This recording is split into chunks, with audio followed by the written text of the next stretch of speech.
So we're going to start lesson 10.3 today. It's on arcs and chords.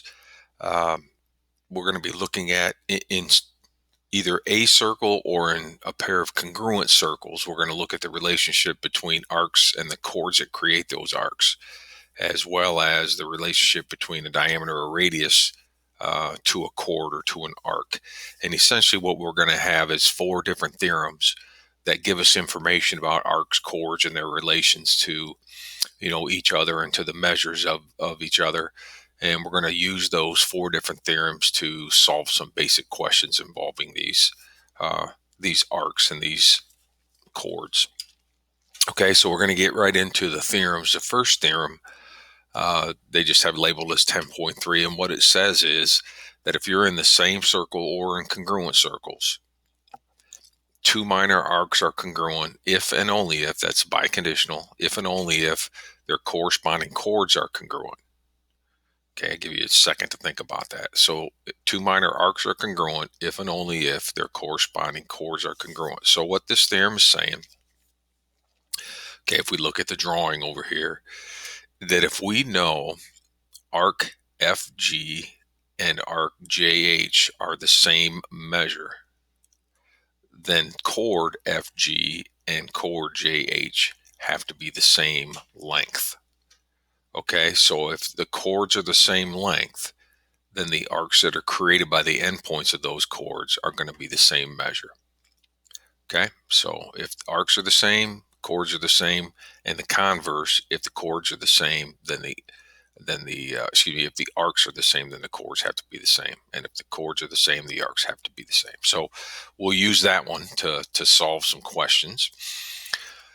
The next theorem says that if you have a diameter or radius of a circle and it's perpendicular to a chord, if a diameter or a radius is perpendicular chord, then it's going to do two things. It's going to bisect the chord, and it's going to bisect the arc created by that chord.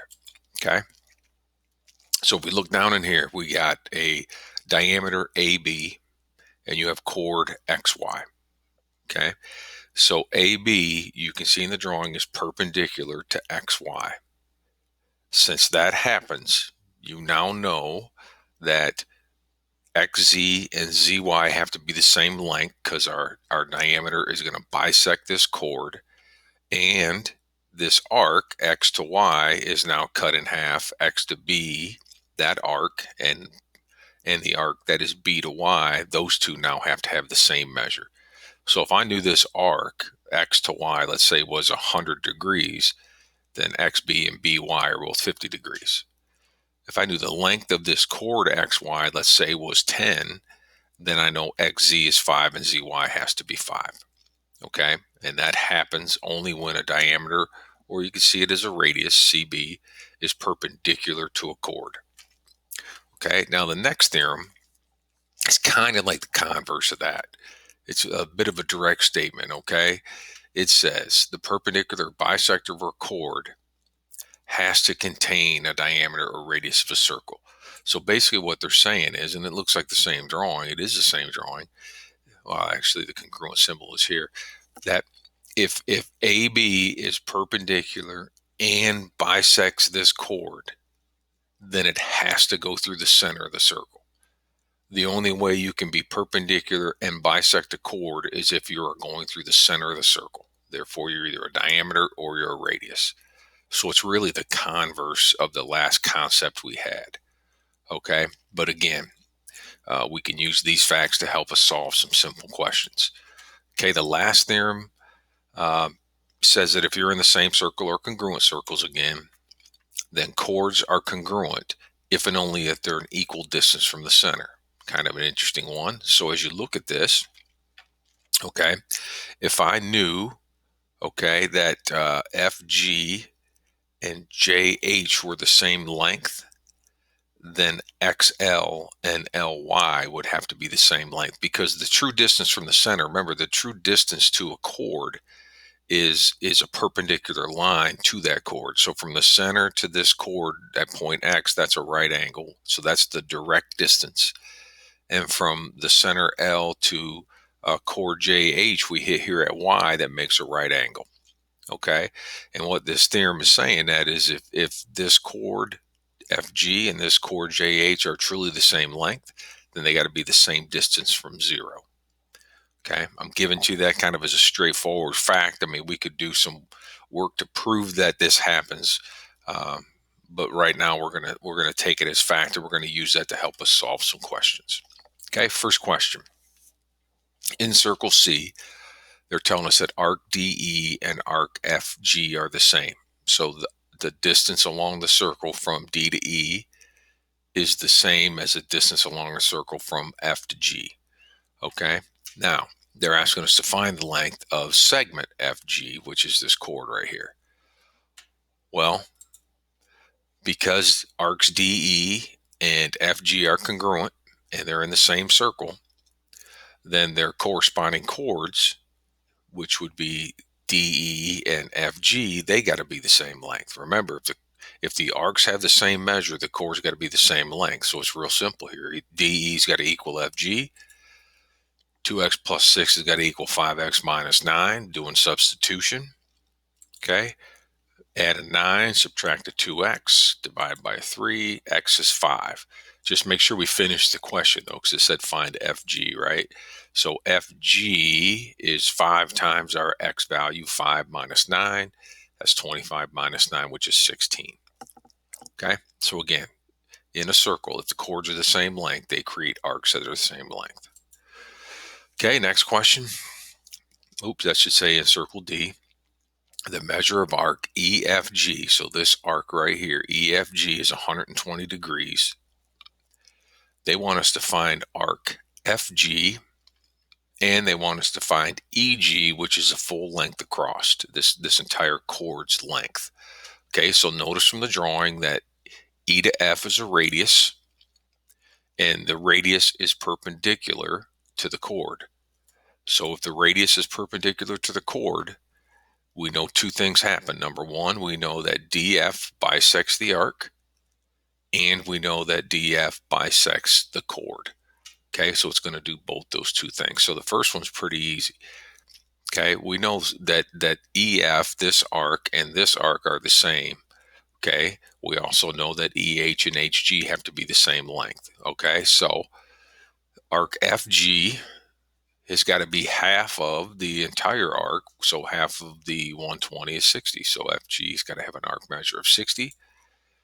Okay, E to G, the full length across, remember, well, I know E to H and H to G are the same length. So if E to H is 3.5, then the full length across is going to be 2 times 3.5, which is 7. So the distance from E to G is 7. Okay, pretty straightforward question, but that's the diameter or the radius perpendicular to a chord, what's created there. Okay, this next one is a real good application of that theorem. This is a common question. So the record shown can be modeled by a circle. Okay, obviously this is, maybe you guys don't know what this is. This is an old record that we used to play music with. So you guys probably don't even know that.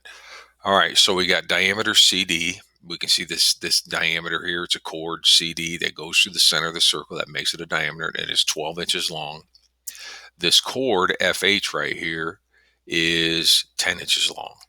They want us to find the distance from E to G, this little piece right here, they want us to find. Okay, well, notice that this is a right angle, so this diameter is perpendicular to this chord. That gives us a lot of information. Okay, the first thing we're going to do is we're going to draw in radius EF. Now, to do that, we're going to redraw the circle. All right, so I'm going to redraw the circle over here. This is the same information, just transposed here. Now we can see it a little better. And I'm going to draw radius EF, so E to F right here. Okay, and what we now need to do, though, is find out what is the length of EF, and we're going to need to figure out the length of FG. Well, those are two pretty straightforward facts. EF has got to be 6. Remember, they told us the diameter is 12, and a radius is always half the diameter. So if C to D is 12, then E to F, because it's a radius, has got to be 6. Okay, we also need to know FG. We also got to find this distance right here, F to G, and I'll show you why in a second. Well, When a diameter is perpendicular to a chord, it bisects it. Okay, so FH is bisected by CD, and if F to H is 10, then F to G's got to be 5.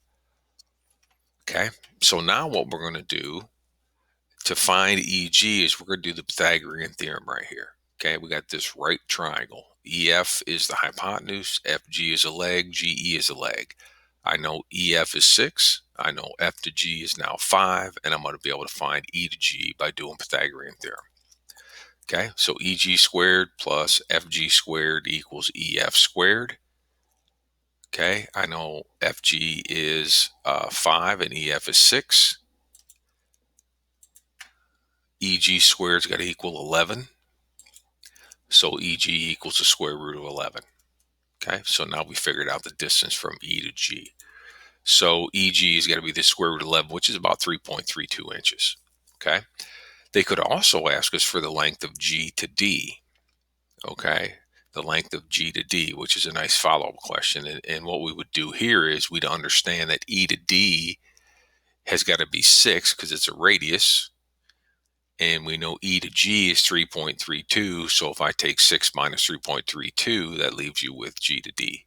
So that's also a question I like to ask. This is a common question, so maybe review it a little bit. You may see it tonight.